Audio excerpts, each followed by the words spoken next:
ದೆಹಲಿ ಬಳಿಕ ಜಮ್ಮು ಕಾಶ್ಮೀರದ ಶ್ರೀನಗರದಲ್ಲಿ ಭೀಕರ ಸ್ಫೋಟ ಸಂಭವಿಸಿದೆ. ನೌಗಾಂ ಪೊಲೀಸ್ ಠಾಣೆಯ ಬಳಿ ನಿನ್ನೆ ರಾತ್ರಿ 11:22 ಭಯಾನಕ ಸ್ಫೋಟ ಸಂಭವಿಸಿದೆ. ಘಟನೆಯಲ್ಲಿ 8 ಮಂದಿ ಮೃತಪಟ್ಟಿದ್ದು 27 ಜನರಿಗೆ ಗಂಭೀರವಾದಂತಹ ಗಾಯಗಳಾಗಿವೆ. ಶ್ರೀನಗರದ ಜಿಎಂಸಿ ಆಸ್ಪತ್ರೆಯಲ್ಲಿ ಗಾಯಾಳುಗಳಿಗೆ ಚಿಕಿತ್ಸೆಯನ್ನು ನೀಡಲಾಗುತ್ತಿದ್ದು ಆಸ್ಪತ್ರೆಯಲ್ಲಿ ಮೃತರು ಗಾಯಾಳುಗಳ ಕುಟುಂಬಸ್ಥರ ಆಕ್ರಂದನ ಮುಗಿಲು ಮುಟ್ಟಿದೆ.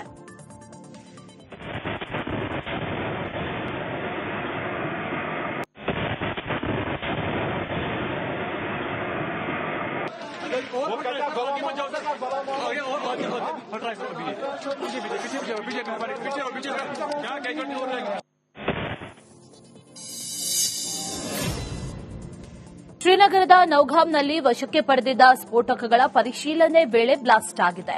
ಜಮ್ಮು ಕಾಶ್ಮೀರ ಪೊಲೀಸರು ದೆಹಲಿ ಸ್ಫೋಟ ಹಿಂದಿನ ವೈದ್ಯರ ಭಯೋತ್ಪಾದನೆ ಜಾಲವನ್ನ ಭೇದಿಸುತ್ತಿದ್ದರು. ಈ ವೇಳೆ ಮೊನ್ನೆಯಷ್ಟೇ ಫರೀದಾಬಾದ್ನಲ್ಲಿ ಡಾಕ್ಟರ್ ಮುಜಾಮಿಲ್ ಮನೆ ಮೇಲೆ ದಾಳಿ ಕೂಡ ಮಾಡಿದ್ರು. ರೇಡ್ ಸಂದರ್ಭದಲ್ಲಿ ಸಿಕ್ಕಂತ 360 ಕೆಜಿಯಷ್ಟು ಅಮೋನಿಯಂ ನೈಟ್ರೇಟ್ ಅನ್ನ ವಶಕ್ಕೆ ಪಡೆದುಕೊಂಡಿದ್ರು. ಸೀಸ್ ಮಾಡಿದ್ದ ಸ್ಫೋಟಕಗಳನ್ನು ಶ್ರೀನಗರದ ನೌಗಾಂ ಪೊಲೀಸ್ ಠಾಣೆಯ ಬಳಿ ಸಂಗ್ರಹಿಸಿ ಇಟ್ಟಿದ್ರು. ನಿನ್ನೆ ಸ್ಫೋಟಕಗಳ ಪರಿಶೀಲನೆ ವೇಳೆ ಏಕಾಏಕಿ ಬ್ಲಾಸ್ಟ್ ಆಗಿದೆ. ಇದು ಭಯೋತ್ಪಾದಕ ಕೃತ್ಯ ಅಲ್ಲ, ಇದೊಂದು ಆಕಸ್ಮಿಕ ಸ್ಫೋಟ ಅಂತ ಜಮ್ಮು ಕಾಶ್ಮೀರದ ಪೊಲೀಸ್ ಅಧಿಕಾರಿಗಳು ಸ್ಪಷ್ಟನೆ ನೀಡಿದ್ದಾರೆ.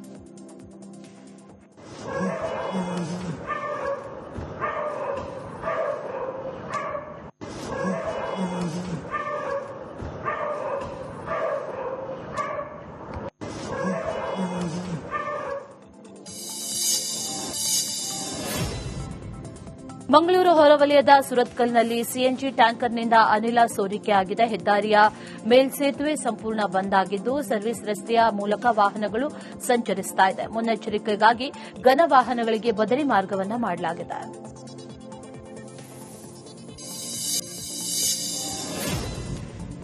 ಬಾಗಲಕೋಟೆಯ ಮುಧೋಳದಲ್ಲಿ ಕಬ್ಬಿನ ಬೆಲೆಗಾಗಿ ನಡೀತಾ ಇದ್ದಂತಹ ಹೋರಾಟ ಸುಖಾಂತ್ಯ ಕಂಡಿದೆ. ಉಸ್ತುವಾರಿ ಸಚಿವ ಅರವಿಂದ್ ತಿಮ್ಮಾಪುರ್, ಸಕ್ಕರೆ ಕಾರ್ಖಾನೆ ಮಾಲೀಕರು, ರೈತರು ಜಿಲ್ಲಾಧಿಕಾರಿ ನಡೆಸಿದಂತಹ ಸಭೆಯಲ್ಲಿ ಸಂಧಾನ ಯಶಸ್ವಿಯಾಗಿದೆ. ರಿಕವರಿ ಪರಿಗಣಿಸದೆ ₹3,300 ಬೆಲೆಗೆ ರೈತರು ಒಪ್ಪಿದ್ದಾರೆ. ಬಳಿಕ ಮಾತನಾಡಿದಂತಹ ರೈತ ಮುಖಂಡರು, ಈ ಸಂಧಾನ ಪೂರ್ಣ ತೃಪ್ತಿ ತಂದಿಲ್ಲ, ಅಲ್ಪ ಸಮಾಧಾನ ತಂದಿದೆ. ವಿಜಯೋತ್ಸವ ಆಚರಿಸುವಷ್ಟು ಈ ಸಂಧಾನ ತೃಪ್ತಿ ತಂದಿಲ್ಲ ಅಂತ ಹೇಳಿದ್ದಾರೆ. ಹಿಂದಿನ ಬಾಕಿಗಳು ಚುಕ್ತಾ ಮಾಡಬೇಕು. ಕಾರ್ಖಾನೆ ಮಾಲೀಕರು ಈ ವರ್ಷ ರೇಟ್ ಘೋಷಣೆ ವಿಚಾರ ಮಾಡ್ಬೇಕಂತೇಳಿ ನಾವು ರೈತರು ಒತ್ತಾಯ ಇತ್ತು. ಆ ಕಾರಣಕ್ಕೆ ಹೋರಾಟದ ಮುಖಾಂತರ ಈ 4 ಕಾರ್ಖಾನೆ ಕೂಡಿ 125 ಕೋಟಿ ರೂಪಾಯಿ ಬಾಕಿ ಇತ್ತಲ್ಲ, ಅದು 100 ಕೋಟಿ ರೂಪಾಯಿ ವಸೂಲಿ ಮಾಡ್ಕೊಂಡಿದ್ವಿ ನಾವು. ಇನ್ನು 125 ಕೋಟಿ ರೂಪಾಯಿ ಬಾಕಿ ಇತ್ತಲ್ಲ, ಆ 25 ಕೋಟಿ ರೂಪಾಯಿ ಬಾಕಿ ಇಟ್ಕೊಂಡು ಕಾರ್ಖಾನೆ ಚಾಲೂ ಮಾಡಕತ್ತಿರು. ಅದಕ್ಕೆ ರೈತರೆಲ್ಲ ಹೊಚ್ಚಿಗೆದ್ದು ಬೀದಿಗೆ ಬಂದಾಗ ಈಗ ಉಸ್ತುವಾರಿ ಮಂತ್ರಿ ಅವರು ಮೀಟಿಂಗ್ ಕರೆದು ಅದೇನು 20-25 ಕೋಟಿ ರೂಪಾಯಿ ಬಾಕಿ ಇಟ್ಕೊಂಡ್ರಲ್ಲ, ಅದನ್ನ ತಕ್ಷಣ 2 ದಿನ ಕೊಡ್ತೀವಿ ಅಂತೇಳಿ ಮುಚ್ಚಳಿಕೆ ಪತ್ರ ಬರೆದು ಕೊಡ್ತಾರ. ಅದಕ್ಕೆಲ್ಲ ಒಪ್ಪಿಗೆ ಆಗೈತಿ. ಬಾಗಲಕೋಟೆಯ ಮುಧೋಳದ ಸಮೀರವಾಡಿ ಕಾರ್ಖಾನೆಯಲ್ಲಿ ನಡೆದಂತಹ ಹಿಂಸಾತ್ಮಕ ಹೋರಾಟವನ್ನು ರೈತ ಮುಖಂಡರು ಖಂಡಿಸಿದ್ದಾರೆ. ಸಮೀರವಾಡಿ ಕಾರ್ಖಾನೆಯಲ್ಲಿ ನಡೆದಂತಹ ಘಟನೆಗೆ ವಿಷಾದ ವ್ಯಕ್ತಪಡಿಸುತ್ತೇವೆ. ಅಲ್ಲಿ ಕಲ್ಲು ತೂರಿದವರು, ಬೆಂಕಿ ಹಚ್ಚಿದವರು ನಮ್ಮ ರೈತರಲ್ಲ, ಅದಕ್ಕೂ ನಮಗೂ ಸಂಬಂಧ ಇಲ್ಲ ಅಂತ ಹೇಳಿದ್ದಾರೆ. ಸರ, ಅದಕ್ಕೂ ಘಟನೆ ನಾವು ಖಂಡಿಸ್ತೇವೆ. ಯಾಕಂದ್ರೆ ಆ ಕೃತ್ಯಕ್ಕೆ ಹೋಗೋವಂತವ್ರು ಯಾರು ಹೋರಾಟಗಾರಲ್ಲ. ಹೋರಾಟಕ್ಕೆ ಒಂದು ಇತಿಹಾಸ ಐತಿ. ನಂಜುಂಡಸ್ವಾಮಿ, ಗಡದಣ್ಣವರು ಬಹಳ ಮಂದಿ ಹೆಸರು ಹೇಳ್ತೇವೆ. ಇಲ್ಲಿ ತನಕ ಎಲ್ಲಿ ಬೆಂಕಿ ಹಚ್ಚಿಲ್ಲ, ಕಲ್ಲು ಹೊಡೆದಿಲ್ಲ. ಆ ಹೋರಾಟ ಇತಿಹಾಸದ ಮೇಲೆ ಹೋರಾಟ ನಡೆದತಿ. ಆ ಹೋರಾಟಕ್ಕೆ ಕಿಡಿಗೇಡಿಗಳು ಮಾಡಿರ್ತಕ್ಕಂಥ ಕೃತಿ ಅದ ಅಂತಕ್ಕಂಥದ್ದು ಸ್ಪಷ್ಟವಾಗಿ ಹೇಳ್ತೇನೆ. ನಾವು ಟ್ರ್ಯಾಕ್ಟರ್ ಮಾಲೀಕರಲ್ಲಿ ಮನವಿ ಮಾಡ್ಕೋತೀವಿ. ಏನು ಟ್ರ್ಯಾಕ್ಟರ್ ನಾಶ ಆಗಿದಲ್ಲ, ಆ ಟ್ರ್ಯಾಕ್ಟರ್ ಮಾಲೀಕ, ನಾವು ಟ್ರ್ಯಾಕ್ಟರ್ ಸುಡೋದಾದ್ರ ಟ್ರ್ಯಾಕ್ಟರ್ ಮಾಲೀಕರಿಗೆ ಒಂದೊಂದ ಕಾರ್ಖಾನೆ ಒಳಗೆ 20 ಕೋಟಿ 25 ಕೋಟಿ ರೂಪಾಯಿ ಹೆಚ್ಚೆಂಟಿ ದುಡ್ಡು ಇಸಿದು ಕೊಟ್ಟಿರ್ತಕ್ಕಂಥವ್ರು ನಾವು ಆ ಹೋರಾಟದೊಳಗೆ ಯಶಸ್ವಿಯಾಗಿ ಎಲ್ಲಿ ಕೊಟ್ಟಿಲ್ಲ. ಬಾಗಲಕೋಟೆ ಜಿಲ್ಲೆದೊಳಗೆ ಎಲ್ಲಾ ಕಾರ್ಖಾನೆಯವರು ಹೆಚ್ಚೆಂಟಿ ಒಂದೊಂದು 20 ಕೋಟಿ ರೂಪಾಯಿ ಇಸಿದು ಕೊಟ್ಟೆವು. ದಯವಿಟ್ಟು ಅರ್ಥ ಮಾಡ್ಕೋಬೇಕು. ಟ್ರ್ಯಾಕ್ಟರ್ ಮಾಲೀಕರು ನಮ್ಮ ಮೇಲೆ ತಪ್ಪು ಭಾವಿಸಬಾರ್ದು. ಆ ಟ್ರ್ಯಾಕ್ಟರ್ ಪರವಾಗಿ ಇದೀವಿ ನಾವು. ಮತ್ತೆ ಕಬ್ಬು ನಾವು ಬೆಳೆಸಾರ, ಕಬ್ಬು ಸುಡೋರಲ್ಲ. ಬಾಗಲಕೋಟೆಯ ಸಮೀರವಾಡಿ ಗೋದಾವರಿ ಸಕ್ಕರೆ ಕಾರ್ಖಾನೆ ವಾಹನಗಳಿಗೆ ಬೆಂಕಿ ಹಚ್ಚಿದ್ದ ಸಂಬಂಧ ಕಾರ್ಖಾನೆ ಎಕ್ಸಿಕ್ಯೂಟಿವ್ ಡೈರೆಕ್ಟರ್ ಬಾಲಚಂದ್ರ ಬಕ್ಷಿ ಪ್ರತಿಕ್ರಿಯೆ ನೀಡಿದ್ದಾರೆ. ಇಂತಹ ಘಟನೆ ಯಾಕಾಯ್ತೋ ಗೊತ್ತಿಲ್ಲ, ನಮ್ಮದು ನಯಾ ಪೈಸೆ ಹಳೆ ಬಾಕಿ ಇಲ್ಲ, ತೂಕದಲ್ಲಿ ಡಿಜಿಟಲ್ ಪಾರದರ್ಶಕತೆ ಇದೆ, ಬಹಳಷ್ಟು ಹಾನಿಯಾಗಿದೆ. ಈ ಬಗ್ಗೆ ಪೊಲೀಸರಿಗೆ ದೂರು ನೀಡುವ ಕುರಿತು ಚರ್ಚೆ ನಡೆಸುವುದಾಗಿ ಹೇಳಿದ್ದಾರೆ.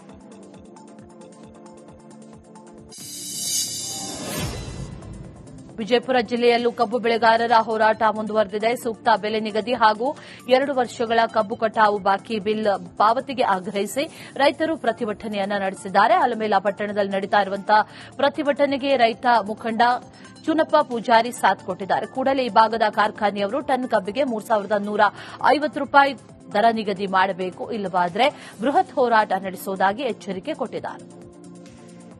ಮನ ಬಳಲಿಸಿ ತಂದು ದಾಸೋಹ ಮಾಡುವ ಆತನ ತನು ಶುದ್ಧ, ಆತನ ಮನ ಶುದ್ಧ.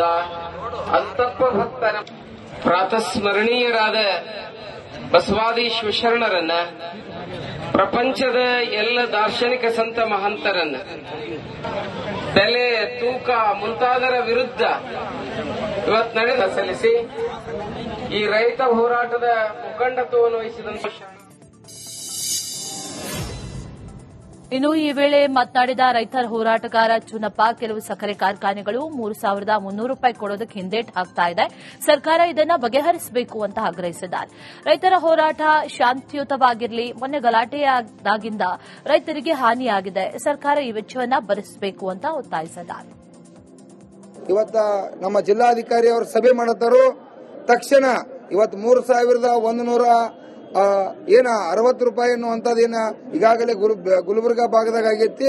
ಅದನ್ನ ತಕ್ಷಣ ಇಲ್ಲೇನ 5-6 ಕಾರ್ಖಾನೆಗಳು ನಿಗದಿ ಮಾಡಬೇಕಾಗೈತಿ. ಇವತ್ತಿಂದ ಇವತ್ತ ನಿಗದಿ ಮಾಡಬೇಕು. ಏನು ಬಿಟ್ಟಿಗೆ ಭಾಗ್ಯಕ್ಕೇನು ಕೊಡತ್ತಿಲ್ಲ. 5-6 ವರ್ಷ ಆದ್ ನೀವು 10 ರೂಪಾಯಿ ಕೊಟ್ಟಿಲ್ಲ. ನೀವ ಲೂಟಿ ಮಾಡಿದಿರಿ.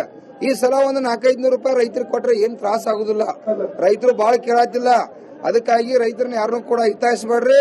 ತಕ್ಷಣ ಇವತ್ತ ಬೆಲೆ ನಿಗದಿ ಮಾಡಬೇಕು. ನೀವೇನ್ರ ಬೆಲೆ ನಿಗದಿ ಮಾಡದೆ ಹೋದ್ರ ಇವತ್ತು ರಾಜ್ಯವ್ಯಾಪಿ ಬಂದ್ ಕರಿಬಹುದು, ರಾಷ್ಟ್ರೀಯ ಹೆದ್ದಾರಿಯನ್ನೆಲ್ಲ ಬಂದ್ ಕರಿಬಹುದು. ನಾವೆಲ್ಲ ಒಂದ ಬೆಳಗಾವಿ, ಬಾಗಲಕೋಟೆ, ಬಿಜಾಪುರ, ಮಂಡ್ಯ, ಮೈಸೂರ, ಇಡೀ ರಾಜ್ಯದಲ್ಲಿ ಇರ್ತಕ್ಕಂಥ ರೈತರೆಲ್ಲ ಒಂದ.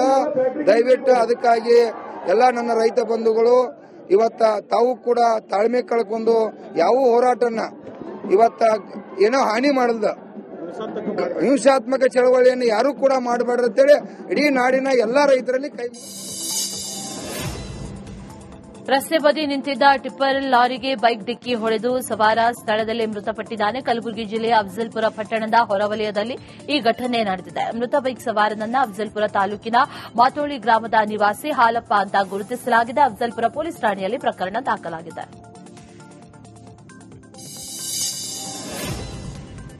ಬಿಹಾರ ವಿಧಾನಸಭೆ ಚುನಾವಣೆಯಲ್ಲಿ ಎನ್ಡಿಎ ಭರ್ಜರಿ ಗೆಲುವು ಸಾಧಿಸಿದ ಬೆನ್ನಲ್ಲೇ ಕೋಲಾರದಲ್ಲಿ ವಿಜಯೋತ್ಸವ ಮೊಳಗಿತ್ತು. ಕೋಲಾರ ನಗರದ ಡ್ರೂಮ್ಲೈಟ್ ವೃತ್ತದಲ್ಲಿ ಮಾಜಿ ಸಂಸದ ಎಸ್ ಮುನಿಸ್ವಾಮಿ ನೇತೃತ್ವದಲ್ಲಿ ಸಂಭ್ರಮಾಚರಣೆ ನಡೆಯಿತು. ಕಾರ್ಯಕರ್ತರು ಪಟಾಕಿ ಸಿಡಿಸಿ ಸಿಹಿ ಹಂಚಿ ಸಂಭ್ರಮಿಸಿದ್ರು. ಪ್ರಧಾನಿ ಮೋದಿ, ಅಮಿತ್ ಶಾ ಪರ ಘೋಷಣೆಗಳನ್ನು ಕೂಗಿದ್ರು.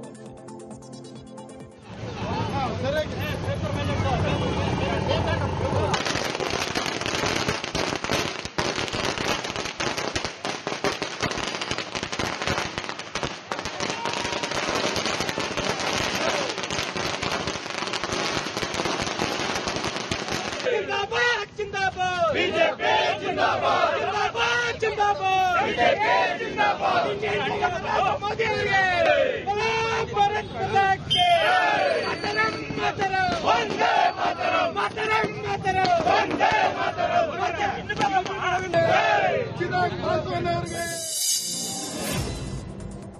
ಇನ್ನು ಚಿತ್ರದುರ್ಗದಲ್ಲೂ ಬಿಜೆಪಿ ಕಾರ್ಯಕರ್ತರು ಸಂಭ್ರಮಾಚರಣೆಯನ್ನ ನಡೆಸಿದ್ರು. ಜಿಲ್ಲಾಧ್ಯಕ್ಷ ಕೆಟಿ ಕುಮಾರಸ್ವಾಮಿ ನೇತೃತ್ವದಲ್ಲಿ ನಗರದ ಓಬವ್ವ ವೃತ್ತದಲ್ಲಿ ಪಟಾಕಿ ಸಿಡಿಸಿ ಸಂಭ್ರಮಿಸಿದ್ರು.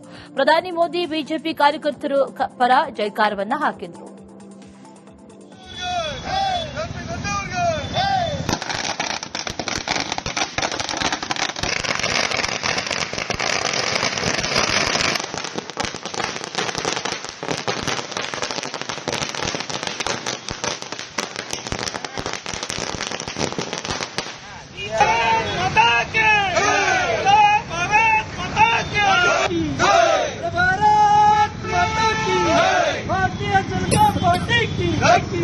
ವಿಶ್ವ ನಾಯಕ ಪ್ರಧಾನಿ ನರೇಂದ್ರ ಮೋದಿಜಿ ಅವರಿಗೆ ತಾಯಿ ಭಾರತೀಯನ್ನ ವಿಶ್ವಗುರುವಿನತ್ತ ಕೊಂಡೊಯ್ಯುತ್ತಿರುವ ಅಪ್ರತಿಮ ದೇಶಭಕ್ತ ಪ್ರಧಾನಿ.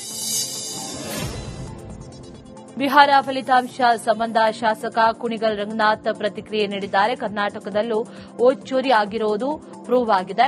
ಆದರೆ ಚುನಾವಣಾಧಿಕಾರಿಗಳು ಅದರ ತನಿಖೆ ಮಾಡೋದು ಬಿಟ್ಟು ನಮಗೆ ಸಾಕ್ಷಿ ನೀಡುವಂತೆ ಕೇಳ್ತಾರೆ. ಚುನಾವಣಾ ಆಯೋಗ ಬಿಜೆಪಿ ಜೊತೆ ಶಾಮೀಲಾಗಿದ್ದಾರೆ ಅಂತ ಆರೋಪ ಮಾಡಿದ್ದಾರೆ. ಯಾವತ್ತೂ ದುಡ್ಡು ಕೊಡದೇ ಇದ್ದರು ಚುನಾವಣೆ ಮುನ್ನ 10,000 ರೂಪಾಯಿ ಮಹಿಳೆಯರಿಗೆ ಕೊಟ್ಟು ಅಮಿಷನ್ ಒಡ್ಡಿದ್ದಾರೆ ಅನ್ನೋದನ್ನ ಆರೋಪ ಮಾಡಲಿಕ್ಕೆ ಹೊರಟಿದ್ದೆ ನಾನು. ಒಂದು. ಎರಡನೇದು ಮಹಾಗಠಬಂಧನ್ ವಿಚಾರದಲ್ಲಿ ಎಲ್ಲೋ ಒಂದ್ ಕಡೆ ತೇಜಸ್ವಿ ಯಾದವ್ ಅವರು ಕೊಟ್ಟಿದ್ದಂತ ಭರವಸೆ, ಒಂದು ಕುಟುಂಬಕ್ಕೆ ಒಂದು ಸರ್ಕಾರ ಕೆಲಸ, ಅದು ಫೇಲ್ಯೂರ್ ಆಯ್ತು ಅಂತ ಅನ್ಕೋತೀನಿ. ಸೊ ಹಾಗಾಗಿ ಇದು ಎಲ್ಲ ರಂಗಗಳಲ್ಲೂ ನಮಗೆ ಪಾಠಗಳನ್ನು ಹೇಳ್ಕೊಡುತ್ತೆ. ಇವತ್ತು ನಾವು ಏನು ಪಾಲಿಟಿಕ್ಸ್ ಅಲ್ಲಿ ಫೇಲ್ಯೂರ್ ಆಗಿದ್ದೇವೆ, ಇದೊಂದು ಪಾಠ ಇದ್ದಾಗೆ. ಇದು ಕಲಿಕೆನ ನಾವು ಅತಿ ಹೆಚ್ಚಿನ ಸೂಕ್ಷ್ಮವಾಗಿ ಬಿಹಾರದಲ್ಲಿ ಎನ್ಡಿಎ ಮೈತ್ರಿಕೂಟ ಜಯಬೇರಿ ಬಾರಿಸಿದ ಹಿನ್ನೆಲೆ ತುಮಕೂರಿನಲ್ಲಿ ಬಿಜೆಪಿ ಕಾರ್ಯಕರ್ತರು ಸಂಭ್ರಮಾಚರಣೆಯನ್ನ ಮಾಡಿದ್ರು. ತುಮಕೂರಿನ ಟೌನ್ ಹಾಲ್ ಸರ್ಕಲ್ನಲ್ಲಿ ಬಿಜೆಪಿ ಧ್ವಜ ಹಿಡಿದು ಘೋಷಣೆ ಕೂಗಿ ಕಾರ್ಯಕರ್ತರು ಸಂಭ್ರಮಿಸಿದ್ರು. ಪ್ರಧಾನಿ ನರೇಂದ್ರ ಮೋದಿ, ಅಮಿತ್ ಶಾ, ನಿತೀಶ್ ಕುಮಾರ್ ಪರ ಕಾರ್ಯಕರ್ತರು ಜೈಕಾರ ಹಾಕಿದ್ರು.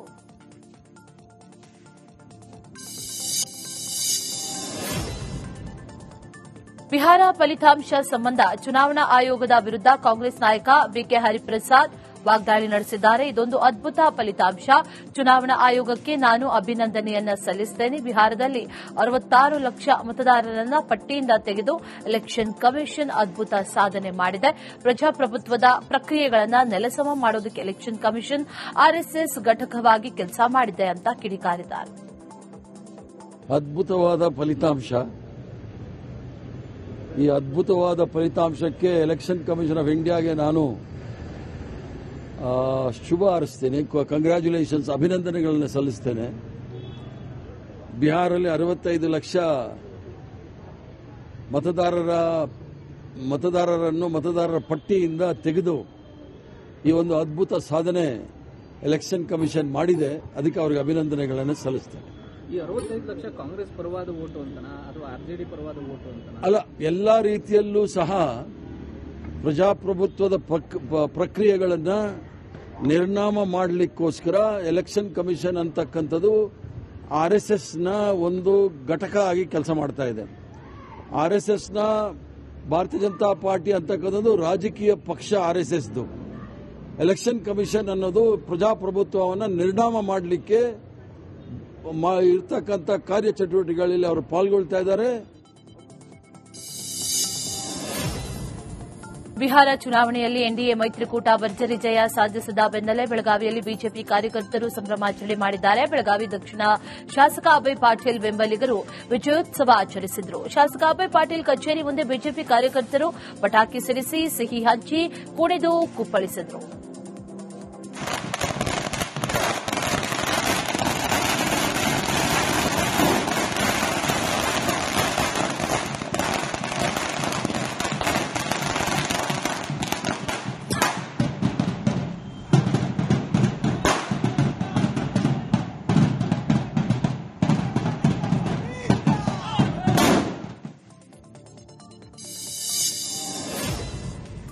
ಬಿಹಾರ ಚುನಾವಣೆಯಲ್ಲಿ ಎನ್ಡಿಎ ಜಯಬೇರಿ ಬಾರಿಸಿದ ಹಿನ್ನೆಲೆ ವಿಜಯನಗರ ಜಿಲ್ಲೆಯಲ್ಲಿ ಬಿಜೆಪಿ ಕಾರ್ಯಕರ್ತರು ಸಂಭ್ರಮಾಚರಣೆಯನ್ನು ಹೊಸಪೇಟೆಯ ಡಾ ಪುನೀತ್ ರಾಜ್ಕುಮಾರ್ ವೃತ್ತದಲ್ಲಿ ಬಿಜೆಪಿ ಕಾರ್ಯಕರ್ತರು ಸಿಹಿ ಹಂಚಿ ಸಂಭ್ರಮಿಸಿದ್ದಾರೆ. ಬಿಜೆಪಿ ಪರ ಘೋಷಣೆಗಳನ್ನು ಕೂಗಿದ್ದಾರೆ.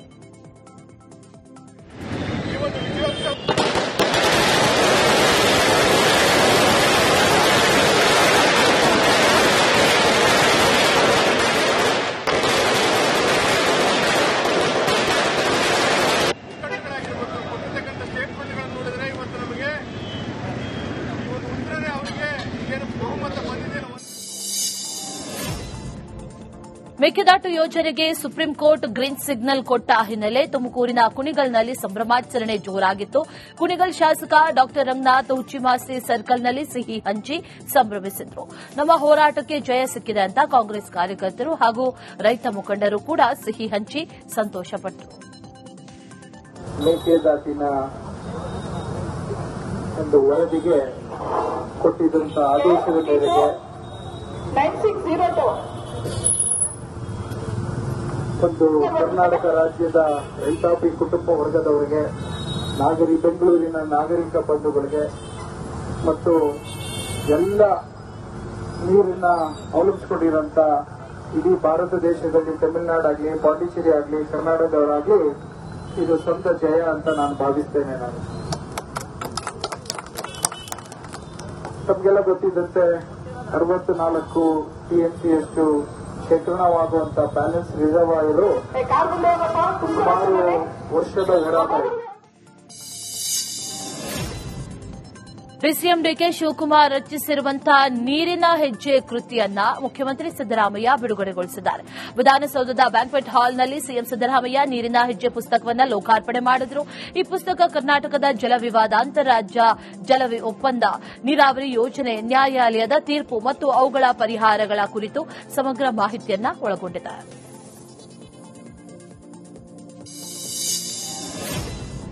ಪುಸ್ತಕ ಬಿಡುಗಡೆ ಬಳಿಕ ಮಾತನಾಡಿದಂತಹ ಡಿಸಿಎಂ ಡಿಕೆ ಶಿವಕುಮಾರ್ ಕೇಂದ್ರ ಸರ್ಕಾರದ ವಿರುದ್ಧ ವಾಗ್ದಾಳಿ ನಡೆಸಿದ್ದಾರೆ. ಕೇಂದ್ರ ಸರ್ಕಾರ ನಮಗೆ ಅನ್ಯಾಯ ಮಾಡಿರುವ ಬಗ್ಗೆ ಪುಸ್ತಕದಲ್ಲಿ ಬರೆದಿದ್ದೇನೆ. ನಿರ್ಮಲಾ ಸೀತಾರಾಮನ್ ಭದ್ರಾ ಯೋಜನೆಗೆ 5,000 ಕೋಟಿ ಘೋಷಣೆ ಮಾಡಿದ್ರು, ಆದರೆ ಇನ್ನೂ ಕೂಡ ಕೊಟ್ಟಿಲ್ಲ. ಈ ಬಗ್ಗೆ ಬಿಜೆಪಿ ಸಂಸದರು ಧ್ವನಿ ಎತ್ತುತ್ತಾ ಇಲ್ಲ. ಬರೀ ಗುಂಡಿಗಳ ಬಗ್ಗೆ ಟೀಕೆ ಮಾಡ್ತಾರೆ. ಇವರೆಲ್ಲ ಹೇಗೆ ಸಂಸದರಾದ್ರು ಅಂತ ಕಿಡಿಕಾರಿದ್ದಾರೆ.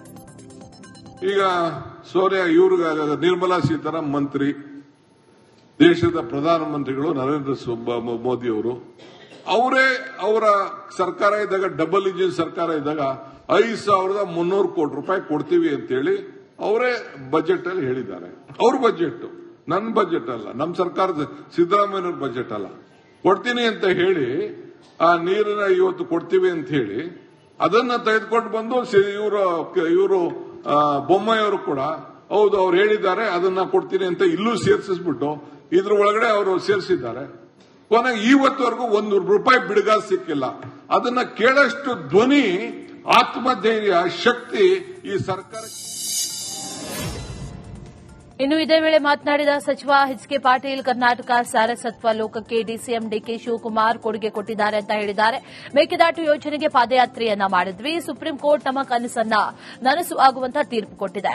ಇದು ಮೊದಲ ಅಡೆತಡೆಗೆ ಸಿಕ್ಕಂತಹ ಗೆಲುವು ಅಂತ ಹೇಳಿದ್ದಾರೆ.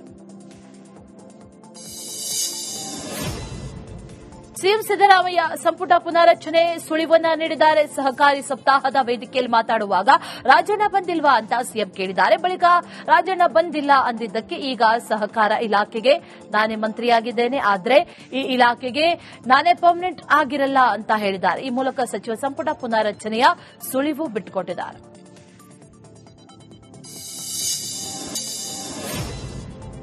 ಸಿಎಂ ಕಾನೂನು ಸಲಹೆಗಾರ ಹಾಗೂ ಶಾಸಕ ಎಎಸ್ ಪೊನ್ನಣ್ಣ ವಿರಾಜಪೇಟೆ ಸರ್ಕಾರಿ ಮಾದರಿ ಪ್ರಾಥಮಿಕ ಶಾಲೆಯಲ್ಲಿ ಮಕ್ಕಳ ದಿನಾಚರಣೆಯನ್ನು ಆಚರಿಸಿದ್ದಾರೆ.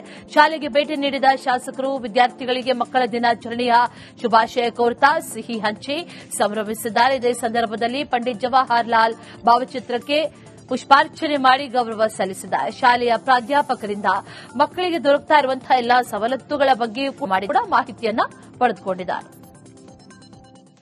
ಮೇಡಮ್